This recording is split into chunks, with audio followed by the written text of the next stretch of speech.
Hello everyone, कैसे हैं आप लोग। माई सेल्फ अंकित चौक से। Welcome to ATP star the super learning platform guys. आज हम क्या करने वाले हैं, मैं और रोशन सर आपके साथ इसलिए आए हैं क्योंकि जेई काफी क्लोज आ चुका है बच्चों, और आपको फुल एनर्जी के साथ, फुल मोटिवेशन के साथ एग्जाम को फोड़ना है। तो कुछ स्ट्रेटेजीज हम शेयर करेंगे आपके साथ, किन टॉपिक्स को करके जाना ही है जहां से क्वेश्चन आने की प्रोबेबिलिटी क्या है, अच्छी खासी है। ऐसे टॉपिक्स हम आपके साथ शेयर करने वाले हैं। मास्टर स्ट्रेटेजी है बच्चों, और आपके बहुत काम आने वाली है। पॉजिटिव रहो, खुश रहो, बढ़िया अच्छे से फोकस करो। बस आखिरी समय में देखो, केमिस्ट्री सबसे ज्यादा जरूरी है। क्यों सर, सबसे ज्यादा जरूरी है क्या? रिवीजन करना बहुत ज्यादा जरूरी है। थ्योरी रिवीजन करोगे, कई बार ऐसा होता है सर टॉपिक तो सारे पढ़े लेकिन क्वेश्चन नहीं हो रहे हैं सर। रीजन क्या है? आपकी थ्योरी प्रॉपर तरीके से रिवाइज नहीं है बच्चों। थ्योरी पे अच्छे से फोकस करने की जरूरत है। तो आज हम दो दो पर्टिकुलर टॉपिक डिस्कस करने वाले हैं। मतलब केमिस्ट्री आप जानते हो, फिजिकल, इनऑर्गेनिक, ऑर्गेनिक। क्लियर है बच्चों? तो फिजिकल और इनऑर्गेनिक हम डिस्कशन करने वाले हैं आपके साथ, और आपके साथ कुछ इंपॉर्टेंट पॉइंट शेयर करेंगे। इससे आपको बहुत बेनिफिट मिलने वाला है और आप बढ़िया एग्जाम में मचाने वाले हो। तो रोशन सर के साथ डिस्कशन स्टार्ट करते हैं। सर थोड़ा सा आपको फिजिकल का आइडिया देंगे, फिर हम फर्दर इनऑर्गेनिक की तरफ मूव करेंगे। बिल्कुल सर। तो बच्चों, जैसे अंकित सर ने आपको बताया कि हम आज वो टॉपिक्स डिस्कस करने वाले हैं, सब टॉपिक्स डिस्कस करने वाले हैं जिनमें हमें ये देखना है कि इस टॉपिक को तो छोड़ के बिल्कुल ही नहीं जाना है, इस टॉपिक को तो बिल्कुल पकड़ के रखना है, और जिसमें से क्वेश्चंस आएगा ही आएगा। चांसेस ये हैं कि उसमें से क्वेश्चन जरूर बनेगा। ठीक है, तो फिजिकल की स्ट्रैटेजी पहले अपन रिवाइज कर लेते हैं, फिर अपन इनऑर्गेनिक की तरफ मूव करेंगे। देखो, फिजिकल की स्टार्टिंग आपकी होती है किससे? मोल कॉन्सेप्ट से। और मोल कॉन्सेप्ट अगर आपका अच्छे से हो रहा है तो आपकी यूं मान के चलो कि फिजिकल केमिस्ट्री पूरी पूरी ऑलमोस्ट हो जाएगी, क्योंकि उसी के एप्लीकेशन पे बेस्ड क्वेश्चंस बनते हैं। तो देखो, मोल में सबसे इंपॉर्टेंट जो है आपके लिए क्या है? स्टोइशियोमेट्री। सर, स्टोइशियोमेट्री ऐसा टॉपिक है कि हमेशा उससे क्वेश्चन बनता है, क्यों नहीं सर? हाँ बिल्कुल, स्टोकियोमेट्रीज तो भाई आगे के चैप्टर्स में भी काम आती है बच्चों। आगे के चैप्टर्स में भी स्टोकियोमेट्री बहुत ज्यादा काम आती है, और बिल्कुल सिंपल क्वेश्चन आने वाला है ना। रिएक्टेंट के मोल दिए होंगे, प्रोडक्ट के बारे में पूछेगा, परसेंटेज यील्ड वगैरह दे देगा, प्योरिटी वगैरह दे देगा, उससे क्वेश्चन हो जाएगा। बिल्कुल। और दूसरी चीज जो बचती है मोल में, वो बचती है आपकी concentration terms. Sir, concentration terms ऐसा है कि उसकी प्रैक्टिस आपको करनी है, तो आपने जितनी अच्छी प्रैक्टिस की है उसमें उतने अच्छे आपके उतने इजीली क्वेश्चंस बन जाएंगे। तो मोल में हमें क्या करना है? फॉर्मूला याद आ रहा है सर। हाँ सर, बिल्कुल। मोलैलिटी से मोलैरिटी निकालने वाला क्वेश्चन बहुत ज्यादा आता है ना। बहुत अच्छे से ये क्वेश्चन पूछा जाता है। Small m is equal to 1000 m, capital M molarity upon 1000 d minus m m1, ये वाला फॉर्मूला बच्चों।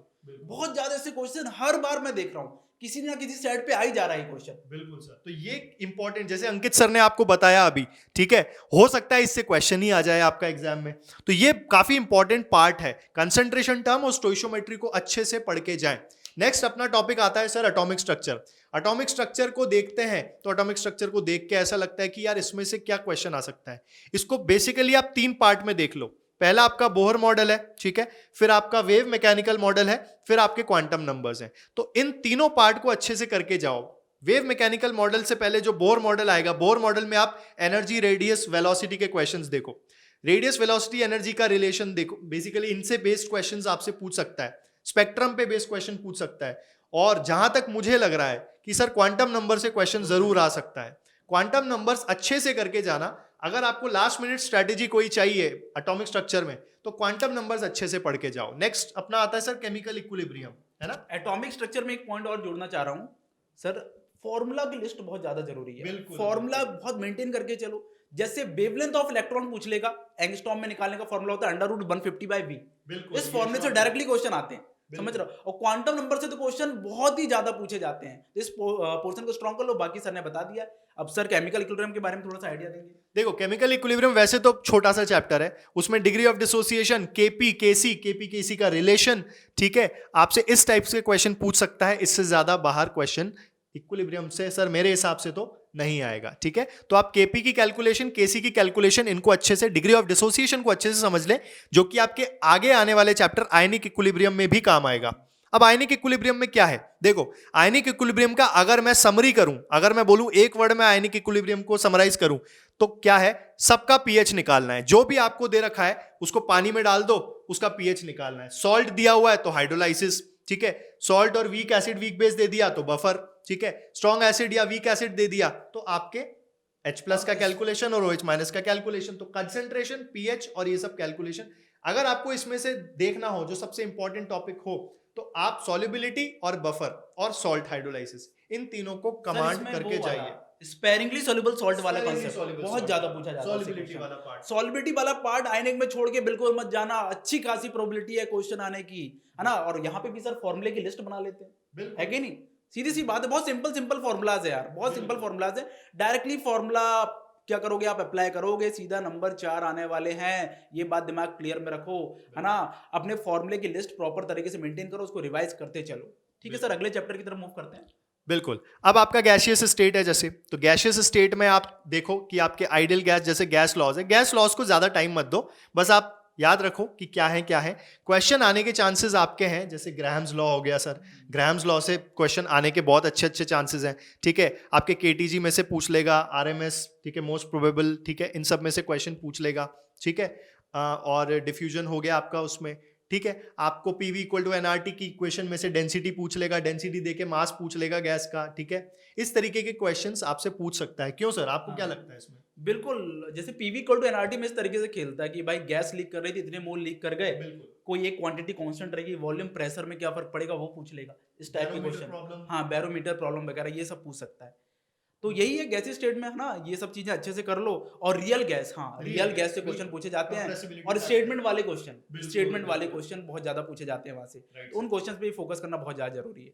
चलिए, अब अपन आ जाते हैं अपने थर्मो, जो फिजिक्स में भी है और केमिस्ट्री में भी आता है। तो देखो, आपको थर्मोडायनेमिक्स और थर्मोकेमिस्ट्री को एक पढ़ना है, और जहां पे आपने एंथैल्पी को ज्यादा एक्सपैंड कर दिया तो वहां पे आपका थर्मोकेमिस्ट्री हो गया। तो थर्मोकेमिस्ट्री तो आप पढ़ के ही जाए, क्वेश्चन उसमें से आता ही आता है। गिब्स एनर्जी से क्वेश्चन जरूर आ सकता है, स्पॉन्टेनिटी से क्वेश्चन जरूर आ सकता है सर। और एक जो फर्स्ट लॉ ऑफ थर्मोडायनेमिक्स है सर, मुझे लगता है कि उसमें से अगर मैं एग्जामिनर हूं तो मैं फर्स्ट लॉ को ज्यादा इंपॉर्टेंस जरूर दूंगा। तो फर्स्ट लॉ की इक्वेशंस को जरूर ध्यान रखें, कंडीशंस को दिमाग में बिठा के रखें। कहीं एडियाबैटिक लिखा हुआ है, कहीं आइसोथर्मल लिखा हुआ है, कहीं एक्सपेंशन लिखा हुआ है, कहीं कंप्रेशन लिखा हुआ है। तो ये जो स्टेटमेंट्स हैं, इन स्टेटमेंट्स पे खासा ध्यान रखें। और थर्मोकेमिस्ट्री में आपको क्या करना है, क्वेश्चंस अच्छे से क्वेश्चंस करो।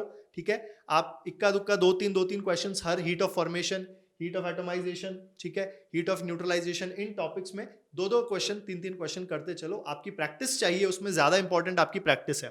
क्यों सर, सही बात है। और कुछ आप बोलना चाहें थर्मोडायनेमिक्स में? सर एक दो पॉइंट और ऐड कर रहा हूं मैं। देखो, एंट्रोपी निकलवाएगा, एंट्रोपी से तुम डरते हो, एंट्रोपी से डरना नहीं है, सीधा entropy change for ideal gas process सीख जाओ, बस ये आइडियल गैस के लिए delta is equal to NCVM LN T two by T one plus NR LN V two by V one. इस फॉर्मूले से डायरेक्टली क्वेश्चन होगा सर। थर्ड लॉ में delta G naught equal to minus R T LN K, ये important formula. और एक वो delta G equal to delta H minus T delta S, यहीं पे खेलता रहता है, ग्राफ बनवा लेगा। तो यही है। और थर्मोकेमिस्ट्री में सर बात कर रहे थे, डेल्टा एच फॉर्मेशन के बारे में ही मैक्सिमम करता है। कभी कभार बॉन्ड एनर्जी डेटा वगैरह में चला जाता है, रिएक्टेंट माइनस प्रोडक्ट कर दो। बहुत सिंपल क्वेश्चन आने वाला, समझ रहे हो। ठीक है, अब बेटा एक और टॉपिक बचता है रेडॉक्स। रेडॉक्स में आपको क्या रखना है, इक्विवेलेंट कॉन्सेप्ट का ध्यान रखना है सर।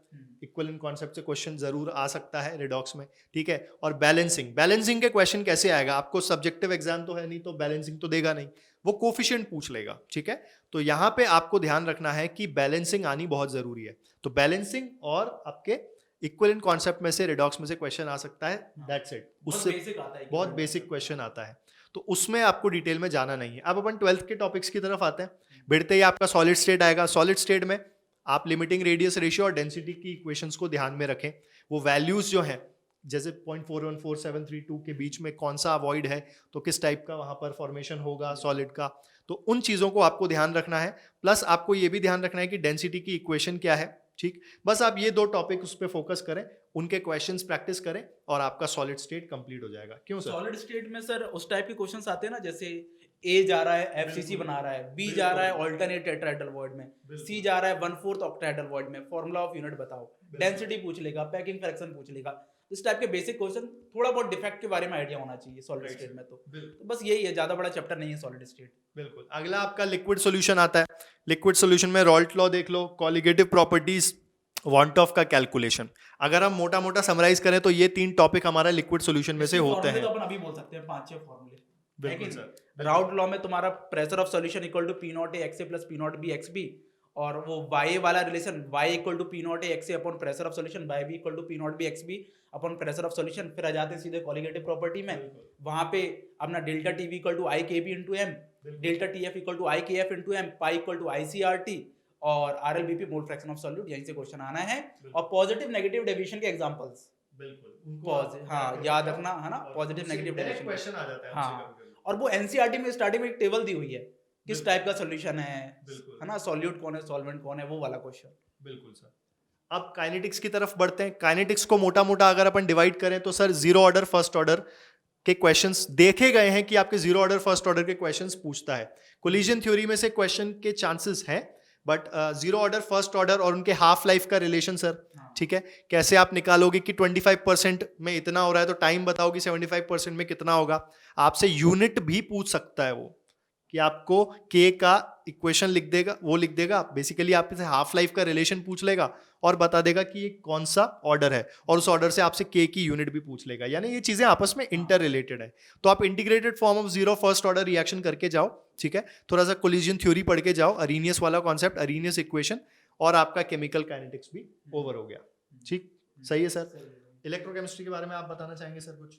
हाँ, अपन काइनेटिक्स में वो भी कर सकते हैं ना, कैटलिस्ट की प्रेजेंस में एक्टिवेशन एनर्जी इतने से कम हो गई, डेल्टा एच पता करो, वहां पे खेलता रहता है, इस टाइप के क्वेश्चन आते रहते हैं। हाँ, और वो रेट लॉ डिफाइन करने वाला ऑर्डर है ना, RDS method, steady state method, वो आ सकता है, मैकेनिज्म वाले क्वेश्चन आ सकते हैं। उसके बाद अपन इलेक्ट्रोकेमिस्ट्री में तो देखो सबसे बड़ी चीज नस्ट इक्वेशन, नस्ट इक्वेशन की बहुत ज्यादा जरूरत है। देखो दो ही है, एक तो अपना क्या इलेक्ट्रोलाइटिक सेल है कि नहीं, और अपना एक गैल्वेनिक सेल, ये वाला पार्ट। तो देखो इलेक्ट्रोलाइसिस में प्रोडक्ट ऑफ इलेक्ट्रोलाइसिस पता होना चाहिए, उससे तब भी कम क्वेश्चन पूछे जाते हैं, लेकिन फेराडेज लॉ से सबसे ज्यादा क्वेश्चन पूछे जाते हैं, है ना। फेराडेज लॉ में दोनों लॉ क्लियर होना चाहिए। उसके बाद एप्लीकेशन ऑफ क्या, Kohlrausch law, application of Kohlrausch law, वो molar conductivity is equal to kappa into 1000 by m, वहां से सॉल्युबिलिटी निकलवाता है, फिर केएसपी पूछ लेता है कि नहीं, जोड़ देता है उससे, हाँ, इस तरीके से, है ना। और जैसे आपसे पूछ रहा है CH3COH की क्या molar conductivity at infinite dilution, 2-3 electrolyte दे देगा, प्लस माइनस करवाएगा, उससे निकलवा लेगा। तो एप्लीकेशन ऑफ कुलरॉस लॉ बहुत इंपॉर्टेंट है, और कितना अमाउंट प्रोडक्ट बनेगा कैथोड में, कितना एनोड में कंज्यूम होगा, ये सारी फेराडेज लॉ से वो डिस्कस करवाएगा। सर आप इलेक्ट्रोकेमिस्ट्री में कुछ? बस जैसे सर ने कहा, मोटा मोटा जो जो इंपॉर्टेंट चीजें हैं, आपके सेल्स हो गए, electrolytic, electrochemical cell, Faraday's law, product of electrolysis, cathode पे क्या बनेगा, एनोड पे क्या बनेगा।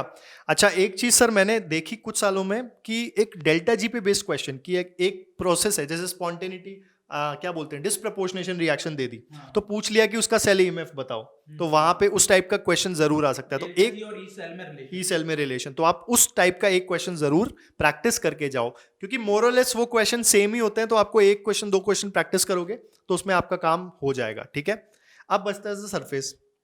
सरफेस में क्या ही बोलूं, सरफेस तो ऐसा चैप्टर है कि आप जैसे नॉवेल्स पढ़ते हो वैसे एक बार एनसीईआरटी पढ़ लो, और कैसे पढ़ना है, फटाफट फटाफट पढ़ना है। अगर आपको सरफेस से क्वेश्चन देखना है तो बेसिकली आप x by M equal to K P की पावर 1 बाय एन जो इक्वेशन है, ठीक है, उसमें से आप क्वेश्चन आ सकता है आपका, ठीक है। कोलॉइड्स पूछ सकता है, प्रिपरेशन प्योरिफिकेशन ऑफ कोलॉइड्स, इस टाइप से क्वेश्चन पूछ सकता है आपसे। कैटालाइसिस में से कुछ थोड़ा बहुत पूछ सकता है। मेरे ख्याल से सर इससे बाहर सरफेस में वो पूछेगा भी नहीं, थ्योरेटिकल है, बस एक बार गो थ्रू करो एनसीईआरटी, ऐसे पढ़ो कि जैसे कोई फेवरेट किताब पढ़ रहे हो, और ठीक है, यहाँ पे आपका फिजिकल वाला पार्ट, जो जो इंपॉर्टेंट टॉपिक्स हैं सब कवर कर लिए सर ने और हमने। अब आपको इनऑर्गेनिक की तरफ बढ़ते हैं। इनऑर्गेनिक के लिए आपको अंकित चौक से सर कुछ सजेशन देंगे, कुछ गाइडेंस देंगे, तो बिल्कुल उसको ध्यान में रखना है, पॉइंट आउट करना है, पेन पेपर लेके बैठना है, क्योंकि फिजिकल में फिर भी ठीक है, थोड़ा न्यूमेरिकल अप्रोच होता है।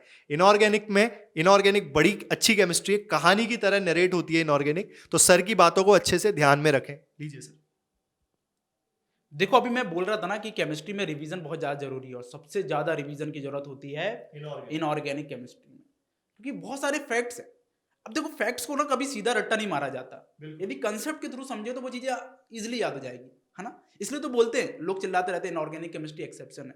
एक्सेप्शन नहीं है, याद करने का तरीका है, कंसेप्ट के थ्रू जाना तो तुम्हें अपने आप चीजें याद रहेगी। यार बचपन में भी तो पढ़ते थे, 10th के पहले डीसी मोटर को अपन समझते थे, फिर समझ जाते थे तो आंसर इजीली अपन इंग्लिश में, अंग्रेजी में लिख लेते थे, भले अंग्रेजी कमजोर होती थी। तो बस यही तरीका है ना, जो पहले फंडा अपनाते थे वही फंडा अपनाना है। बात करते हैं सर पीरियोडिक से। पीरियोडिक में देखो पहले तो position of element in periodic table, S block में आएगा, पी ब्लॉक में आएगा, डी ब्लॉक में आएगा, ये क्लियर होना चाहिए, है ना। वो क्वांटम नंबर और पीरियोडिक मिक्स कर देगा, है कि नहीं। और वो अपना कुछ स्पेशल डायगोनल रिलेशनशिप वगैरह, है कि नहीं, उस टाइप के टर्म्स पूछ लेता है। मेटल्स कौन से हैं, मेटलॉइड्स कौन से हैं, नॉन मेटल्स कौन से, ये सब भी वीडियो डले हुए हैं। एक्सेप्शंस ऑफ इलेक्ट्रॉनिक इंफॉर्मेशन, सारे तुमको यूट्यूब में वीडियोस मिल जाएंगे, सारे ये सब इंपॉर्टेंट पॉइंट्स के वीडियो बना रखे हैं, क्लियर है। और सर ट्रेंड्स के बारे में आपका कुछ? ट्रेंड्स में जैसे बेटा इलेक्ट्रोनेगेटिविटी, इलेक्ट्रॉन एफिनिटी, ठीक है, आपका मेटालिक रेडियस, आयनिक रेडियस, इस तरीके से वैंडरवाल रेडियस, इनका कंपैरिजन पूछ सकता है, ठीक है, इस टाइप से आपसे क्वेश्चन पूछ सकता है, और इससे ज्यादा मेरे ख्याल से पूछेगा नहीं। पीरियोडिक टेबल आपके दिमाग में प्रिंट होनी चाहिए। अगर पीरियोडिक टेबल आपके दिमाग में प्रिंटेड है तो मैं आपको बता रहा हूं कि आपकी ऑलमोस्ट पीरियोडिक टेबल, इनफैक्ट पूरी आपकी जो इनऑर्गेनिक केमिस्ट्री है वो बहुत आसान हो जाएगी, टिप्स पे हो जाएगी। वो जो हम ट्रिक्स याद करते हैं, जैसे हेलिना की रब से फरियाद, इस तरीके से जो हम ट्रिक्स याद करते हैं वो लास्ट मोमेंट पे आपके लिए काम आने वाली चीज है, तो आप उनको ध्यान में रखें, उन ट्रिक्स को ध्यान रखें। पीरियोडिक टेबल आपकी छपी होनी चाहिए, आपकी इनऑर्गेनिक केमिस्ट्री बड़े आराम से हो जाएगी। क्यों सर? हाँ, आप सही बोला सर ने। आ जाते हैं केमिकल बॉन्डिंग में सर। बिल्कुल सर। केमिकल बॉन्डिंग है भाई हाइब्रिडाइजेशन। अच्छी खासी प्रोबेबिलिटी होती है कि वो सेंट्रल एटम में लोन पेयर गिनवा ले, टोटल लोन पेयर मॉलिक्यूल में गिनवा ले, है कि नहीं? हाइब्रिडाइजेशन में सर इस टाइप के क्वेश्चंस आते हैं। और बीवीटी में बॉन्ड वगैरह की स्ट्रेंथ, बॉन्ड लेंथ, ये सब पूछ सकता है। और भाई एमओटी से तो बहुत ज्यादा क्वेश्चन पूछा जाता है। Paramagnetic behaviour, diamagnetic behaviour, bond order, है ना, ये सारे पॉइंट्स क्लियर होना चाहिए। और अपन simple bond angle, bond length के कंपैरिजन के तो बहुत सिंपल क्वेश्चन आएंगे, वो देख लेना। और अपना लुईस डॉट स्ट्रक्चर वगैरह बनाना आना चाहिए, वो भी क्लियरिटी होना चाहिए लुईस डॉट स्ट्रक्चर वगैरह बनाने में। और हाइड्रोजन बॉन्डिंग के एप्लीकेशंस, है ना, कि भाई ये क्यों ज्यादा विस्कस है, उससे रीजन हाइड्रोजन बॉन्डिंग होती है, इस टाइप के एप्लीकेशंस आते हैं ना, तो वो क्लियर होना चाहिए, है ना। वीक फोर्सेस, है ना, वो अपना आयन डाइपोल में आर का रिलेशन क्या होगा, डाइपोल डाइपोल में क्या होगा, और ये क्वेश्चन आया है पिछले साल, पिछले साल आया हुआ है, 2020 में ये क्वेश्चन आया हुआ है। तो इस टाइप के केमिकल बॉन्डिंग में क्लियरिटी होना चाहिए, है ना। और बस यही है केमिकल बॉन्डिंग में। तो और अपना ऑक्सी एसिड वगैरह तो भी अपन क्या करते हैं, केमिकल बॉन्डिंग में पढ़ा देते हैं, तो वो ब्लॉक के ऑक्सी एसिड यही कवर अप हो जाते हैं, स्ट्रक्चर बनाना अपन सीख जाते हैं। तो ये केमिकल बॉन्डिंग का हो गया। थोड़ा सा सर केमिकल बॉन्डिंग का और आइडिया देंगे? जैसे मोटा मोटा आपको सर ने बता ही दिया है, ठीक है, जैसे हाइब्रिडाइजेशन है, वीबीटी है, ठीक है, हाइब्रिड ऑर्बिटल्स का फॉर्मेशन, एमओटी को बिल्कुल अच्छे से करके जाना है, ठीक है, आपके लुईस डॉट स्ट्रक्चर्स आपको बनाने आने चाहिए। बेसिकली इनमें ज्यादा टॉपिक सर ने कवर क्यों किए हैं, क्योंकि अगर आप देखो, मैं इनऑर्गेनिक की बात नहीं करूंगा सर, मैं पूरी केमिस्ट्री की बात करूं तो chemical bonding is one of the most important topics of your chemistry. ये एक अच्छा खासा स्कोरिंग चैप्टर है, और पूरा चैप्टर एक कहानी की तरह आपको नरेशन करता है कि कैसे एलिमेंट्स बॉन्ड फॉर्म करते हैं, बॉन्ड फॉर्म करने की कहानी करते हुए। अब ये कहानी क्या इंपॉर्टेंट है, तो इससे क्वेश्चंस एग्जामिनर देखेगा, वीबीटी देखेगा, हाइब्रिडाइजेशन देखेगा, एमओटी देखेगा, तो वो कहेगा कि हर टॉपिक में से बच्चे की नॉलेज चेक करने के लिए मुझे क्वेश्चन जरूर देना है। तो जो जो टॉपिक सर ने आपको बताए, बिल्कुल उनको तो अच्छे से बाय हार्ट करके जाना है, और स्कोरिंग चैप्टर है आपका केमिकल बॉन्डिंग, ठीक है। तो इन केमिकल बॉन्डिंग को अच्छे से करके जाए, one of the most important topics है आपका पूरी केमिस्ट्री में, राइट। अंकित सर को देते हैं, वो अगले टॉपिक की डिस्कशन करेंगे। अब बच्चों अपन बात कर लेते हैं कोऑर्डिनेशन कंपाउंड। तुम्हें बड़ा प्यारा चैप्टर लगता है कोऑर्डिनेशन कंपाउंड तो? हाँ, तो देखो कोऑर्डिनेशन कंपाउंड में बच्चों तीन चीजें, क्या तीन चीजें, क्या? बॉन्डिंग, वर्नर थ्योरी, है ना, बॉन्डिंग में क्या आ गया, वर्नर थ्योरी हो गया, बीबीटी और सीएफटी की एप्लीकेशन, ये तो क्लियरिटी होना चाहिए। और आइसोमेरिज्म में आईयूपीएसी, पहले बात कर लेते हैं, आईयूपीएसी से बहुत ज्यादा क्वेश्चन पूछे जा रहे हैं, ठीक है। आईयूपीएसी में क्लियरिटी होना चाहिए, कहाँ पे अमाइन में A यूज करना है, कहाँ सिंगल M यूज करना है, ये पूरी क्लियरिटी होना चाहिए। मेटल के नाम के आगे 8 कहाँ पे लगाना है, कहाँ पे नहीं लगाना है, ये सारी क्लियरिटी होना चाहिए, है ना। NO का चार्ज 0 लूं या +1 लूं, है ना, इस टाइप से क्वेश्चन आया है। और सोडियम नाइट्रोक्लोराइड में आयरन का ऑक्सीडेशन स्टेट पूछा गया है, पैरामैग्नेटिक बिहेवियर पूछा गया, ये सारी बातें की गई है। उसके बाद अपन आ जाते हैं आइसोमेरिज्म में। एक तो मैंने बता दिया आईयूपीएसी, बॉन्डिंग, और तीसरा क्या, अपना आइसोमेरिज्म। आइसोमेरिज्म में भी स्ट्रक्चरल आइसोमेरिज्म की क्लैरिटी होना चाहिए, और स्टीरियो में थोड़ा थोड़ा, यदि ज्यादा डेप्थ में भी एग्जांपल में जा रहा है तो बेसिक आपको जीआई बनाना आना चाहिए, और प्लेन ऑफ सिमेट्री वगैरह देखते आना चाहिए। बिल्कुल बेसिक एग्जांपल कर लो, अब इस टाइप के मत करो MABCDEF वाला, वो थोड़ा कॉम्प्लिकेटेड हो जाता है, उसमें तो याद ही रख लेता बंदा, 15 जीआई बनते हैं, 30 ऑप्टिकल आइसोमर बनते हैं, तो वो सिंपल सा हो जाता है। तो यही है कोऑर्डिनेशन कंपाउंड में, है ना, ये सारे पॉइंट्स क्लियर होना चाहिए। सर आप कोऑर्डिनेशन कुछ? बिल्कुल सर, वही जैसे सर ने बताया, सर बड़े अच्छे से एनालाइज कर रहे हैं, मेरा भी मन कर रहा है कि मैं भी इनऑर्गेनिक का एग्जाम दे दूं एक बार। तो इंपॉर्टेंट टॉपिक्स हैं, जैसे सर ने बताया क्रिस्टल फील्ड थ्योरी वाला एक एग्जांपल बताया आपको, आईयूपीएसी नॉमेनक्लेचर इनऑर्गेनिक कंपाउंड्स का बताया, कहाँ कहाँ गलती कर सकते हो, कहाँ कहाँ पे आपको ध्यान रखना है कि नॉमेनक्लेचर में कौन सा टर्मिनोलॉजीज यूज करनी है, नहीं करनी है, ठीक है। इस टाइप के पॉइंट्स पे आप ध्यान दें। बेसिकली स्कोरिंग चैप्टर है, जैसे केमिकल बॉन्डिंग और आपका कोऑर्डिनेशन कंपाउंड्स, काफ़ी इंपॉर्टेंट टॉपिक्स भी हैं और काफ़ी स्कोरिंग टॉपिक्स भी हैं, ठीक है। तो केमिस्ट्री में स्कोर करने में आपको मदद करेंगे ये दोनों टॉपिक्स, ठीक है सर। नेक्स्ट टॉपिक पे जाते हैं। अब आ जाते हैं बच्चों अपन मेटलर्जी में। मेटलर्जी में पहली बात तो ओर के नाम क्लियर होना चाहिए। ओर से सीधा क्वेश्चन पूछा जाता है, कार्बोनेट ओर कौन सी है, 4 ऑप्शन दे दिए। सल्फाइड ओर कौन सी है, किसमें कॉपर और आयरन प्रेजेंट है, इस टाइप के क्वेश्चन फ्रेम हो जाते हैं, समझ रहा हो ना। तो ओर की क्लियरिटी होना चाहिए। फिर देखो एनसीईआरटी ना ज्यादातर मेटलर्जी में टाइम स्पेंड किसमें किया उसने, टाइप्स ऑफ मतलब concentration terms, refining methods, reduction process, इसमें उसने मैक्सिमम टाइम दिया है ना। तो सारे टर्म्स क्लियर होना चाहिए। फ्लोच रोटेशन कंसंट्रेशन किसके लिए, सल्फाइड ओर के लिए यूज होता है ना, वहां पे काफी अच्छा डिटेलिंग की गई है। तो ये सारे प्रोसेस क्लियर होना चाहिए, तो वहीं से क्वेश्चन फ्रेम होता है। और उसके बाद कुछ इंडिविजुअल मेटलर्जी से, जैसे कुछ स्पेशल चीजें बताऊं, हॉल हेराल्ड प्रोसेस है ना, वहां पे अपना क्रायोलाइट का क्या काम रहता है, ये सारे पॉइंट्स क्लियर होना चाहिए। और एलिंगम डायग्राम है ना, एलिंगम डायग्राम में कब ऑक्साइड का फॉर्मेशन फिजिबल होगा, कब नहीं होगा, ये सारे क्लियर होना चाहिए। सारे रिफाइनिंग के मेथड्स, रिडक्शन के प्रोसेस है ना, रोस्टिंग और अपना क्या कैल्सिनेशन, ये कहाँ कहाँ यूज होती है, ये सारी क्लियरिटी होना चाहिए। इंडिविजुअल मेटलर्जीज तब भी रिलेटिवली कम दी गई है एनसीईआरटी में, लेकिन जिस जिसके एप्लीकेशन दिए गए वो पार्ट जरूर पढ़ के जाना। और आयरन की मेटलर्जी देख के रखा है, ब्लास्ट फर्नेस वगैरह की रिएक्शन देख लेना है ना, कौन कौन सा जोन प्रेजेंट है वहाँ पे, ये सारी क्लियरिटी होना चाहिए। ठीक है, तो ये मेटलर्जी हो गया। सर आपको जिस पे ऐड करना चाहें। सर खुद मेटलर्जी से सर ने इंजीनियरिंग किया हुआ है, केमिकल से किया हुआ है, तो सर को काफ़ी अच्छा नॉलेज और एक्सपीरियंस है। तो सर मेरे तो वर्ड्स कम ही रहेंगे, मैं वही चीज़ बोलूँगा जो सर ने बोली। मोरलेस आपको सभी जो मेटलर्जी ओर्स के नाम है, जैसे ओर्स के नाम आपको याद रहने चाहिए। आयरन की मेटलर्जी को अच्छे से पढ़ के जाएं, उसमें से क्वेश्चन आ सकता है, बिल्कुल पूरे पूरे चांसेस हैं कि उसमें से क्वेश्चन बन के आ जाए। क्लियर। नेक्स्ट टॉपिक की तरफ मूव करते हैं सर। नेक्स्ट टॉपिक के बारे में कुछ बताएं। हाँ भाई, सबसे ज्यादा खौफ रहता है ब्लॉक केमिस्ट्री Block का। chemistry। ब्लॉक केमिस्ट्री के लिए एडवाइस दूं, हाइड्रोजन का एस ब्लॉक का, बोरोन कार्बन का डी एंड एफ ब्लॉक का यूट्यूब में वीडियो डाला हुआ है, वन शॉट देख सकते हो। सीधी सी बात ये है, बिल्कुल कम टाइम में मैक्सिमम चीजें कवर अप करी गई हैं बच्चों, ये बात दिमाग में क्लियरिटी रखना। ब्लॉक के लिए मैं हमेशा ये बोलता हूँ कि देखो, यदि तुमसे पी ब्लॉक 12th वाला नहीं भी हो रहा, हाइड्रोजन और एस पढ़ के जरूर जाओ, क्योंकि छोटे छोटे हैं, वहां से सीधा क्वेश्चन होगा भाई। H2O2 का प्रिपरेशन का मेथड पूछ लेगा है ना, 2 इथाइल एंथ्राकिनोल वगैरह के बारे में इंफॉर्मेशन ले लेगा है ना। इलेक्ट्रोलाइसिस ऑफ क्या electrolysis of acidified sulphate solution से H2O2 की प्रिपरेशन होती है, ये पूछ सकता है ना। आइस वगैरह में हाइड्रोजन बॉन्डिंग से रिलेटेड क्वेश्चन पूछ सकता है, H2O D2O में कंपैरिजन करवा सकता है, H2O D2O में कंपैरिजन करवा सकता है। और सिन गैस क्या होती है, अपना कोल गैसिफिकेशन रिएक्शन, ये क्लियरिटी होना चाहिए है ना। प्रोड्यूसर गैस, ये सारी क्लियरिटी होना चाहिए। सिंपल सिंपल टाइम इस तरीके से हाइड्रोजन तैयार हो जाएगा है ना। तो किसी भी चैप्टर को पढ़ रहा है ब्लॉक के, तो इस तरीके से आप डिफरेंशिएट कर लो है ना। पहले उसकी फिजिकल प्रॉपर्टी साथ में कंपेयर कर लो, वहां पे तुम्हारी, इसलिए तो बोलते हैं केमिकल बॉन्डिंग को स्ट्रॉन्ग करो और पीरियोडिक को स्ट्रॉन्ग करो। फिजिकल प्रॉपर्टीज में तो कोई दिक्कत आनी ही नहीं है, समझ में आ रही है बात। मेल्टिंग पॉइंट, बॉइलिंग पॉइंट का कंपैरिजन भी यूट्यूब में वीडियो डाला हुआ है, क्लियर है बच्चों। और उसके बाद केमिकल प्रॉपर्टीज पढ़ो, सिंपल सिंपल सी केमिकल प्रॉपर्टीज है। फिर इंपॉर्टेंट कंपाउंड से, जो इंपॉर्टेंट कंपाउंड्स होते हैं जैसे जिप्सम की हीटिंग वगैरह, ये सब पढ़ के जाना है ना। कितने वाटर मॉलिक्यूल लूज करेगा, प्लास्टर ऑफ पेरिस का फॉर्मूला क्या होता है, ये सारी क्लियरिटी होना चाहिए। इंपॉर्टेंट कंपाउंड से बहुत ज्यादा क्या पूछा जाता है, क्वेश्चन पूछा जाता है बच्चों है ना। इसी तरीके से पी ब्लॉक भी, बोरोन कार्बन फैमिली पढ़ो, बहुत सिंपल है।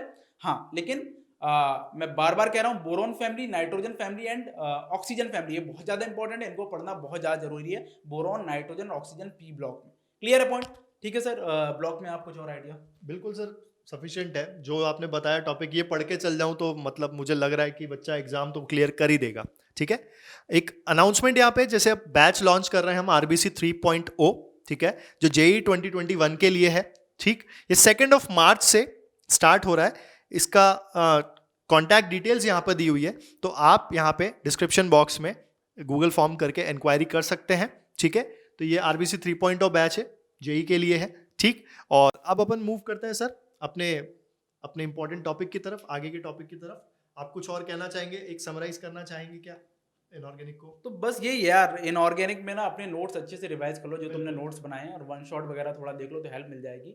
लेकिन अब खुद की प्रिपरेशन करने का टाइम है ना, मतलब मैं ये नहीं कहता कि अब वीडियो में ज़्यादा टाइम वेस्ट करो, ज़्यादा टाइम वेस्ट करने की जरूरत नहीं है। अपनी प्रिपरेशन अच्छा करो और पॉजिटिव रहो यार। देखो, ये बात लाइफ में क्लियर रखना, तुम्हें अपने एफर्ट्स पे भरोसा होना चाहिए। किस पे भरोसा होना चाहिए? अपने एफर्ट्स पे भरोसा होना चाहिए। एग्जाम तो जीवन में आते रहते हैं, तुम क्या लगता है तुम इसमें बहुत ही मचा दोगे तो जीवन में कोई परीक्षा नहीं देनी पड़ेगी? परीक्षाएं तो होती रहती हैं जीवन में, है कि नहीं? लेकिन ये नहीं कि मतलब अब आगे अच्छी परीक्षाएं आ रही तो इसमें तो चलो देख लेंगे। तो अपने एफर्ट्स लाइफ के हर स्टेप में, केवल मैं जेई की बात नहीं कर रहा, मैं केवल नीट की बात नहीं कर रहा, कोई भी एग्जाम हो उस पर अपने को अपने एफर्ट्स पे भरोसा होना चाहिए। अपना बेस्ट दो, जैसा होगा सो होगा। हो सकता है अपन मचा देंगे, मोस्ट प्रोबेबली अपन मचा देंगे, बढ़िया ही होगा। पॉजिटिव रहो है ना, लाइफ बहुत बड़ी है, इसको जियो अच्छे से। और वही बात, अपना बेस्ट करो और आरबीसी 3.0 के बारे में सर ने बता ही दिया है। ये अपना कोर्स, यहाँ पे अच्छी खासी प्रॉब्लम सॉल्विंग करेंगे, इंपॉर्टेंट कंसेप्ट पे फोकस किया जाएगा, है ना, इंपॉर्टेंट कंसेप्ट वगैरह में फोकस किया जाएगा और इतना मेहनत कर लेंगे कि इतने सारे अटेम्प्ट मिले हैं उसमें अपने को फायदा मिल जाएगा।